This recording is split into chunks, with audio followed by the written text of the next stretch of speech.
During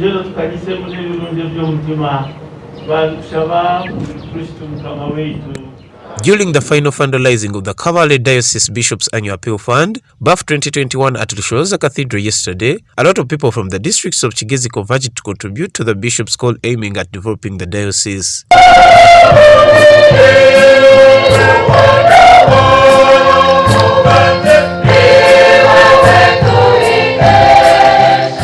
Politicians and other authorities who represent mostly the districts of Kigezi attended to witness the contributions of their districts towards Kabale Diocese.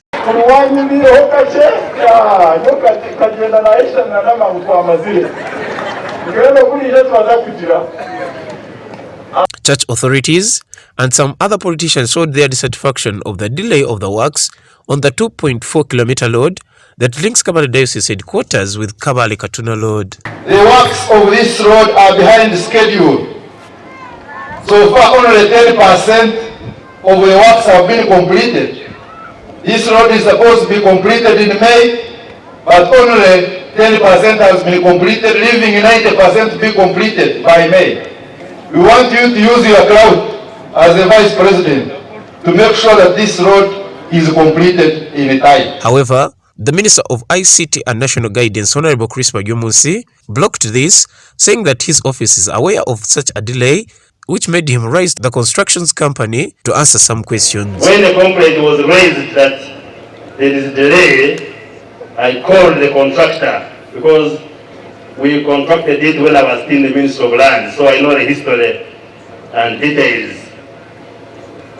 His complaint, first of all, he admitted that he is late, and he attributes the lateness to the consultant who is supposed to do the design.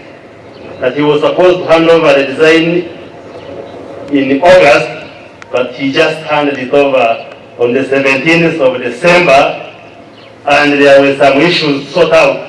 Chris continues to say that the company has asked for an extension from May 2022 to November 2022 for the completion of the Rusholoza Road. I asked him that instead of May, when you are supposed to hand over the road, when shall you be ready to hand it over? He says, in the month of October, latest November, the road will be complete and we will hand it over to government and the people of Kabale. Other ministers, Honorable Bahati and Honorable Musasizi, asked the people to settle and start up what to do because the economy was fully reopened. We hope that after the border has opened, abantu bazakutandika okukola business okuba twire barakora. So mwetegure okulamukwakora n'amaani.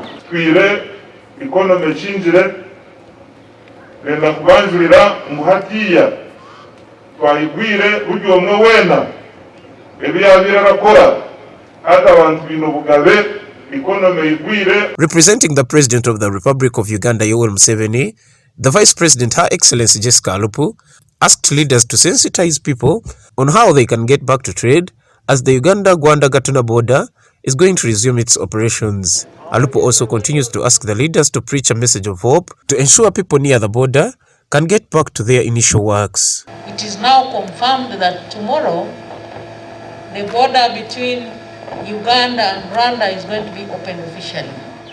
Let us all join our hands together to propel messages of hope to our people and the communities. Let us all cultivate the spirit of positive energy. And let us articulate information that builds permanent bridges. All the leaders here, I would like to implore upon you, when you are speaking to the people who you lead, tell them to avoid provocative statements. Let the people now engage in what they were engaging on, especially productive activities in terms of trade, which they were doing before when the border was open. Let's talk about now the future. Alupu also thanked the presidents of the Republic of Uganda and as well that of the Republic of Rwanda, including other authorities that participated in harmonizing between the two countries to intervene peace. The many people who may have participated in bringing about the peace efforts that have now led to the opening of the border. I know many phone calls were made, many letters were written, emissaries were sent, prayers were said, both covert and overt.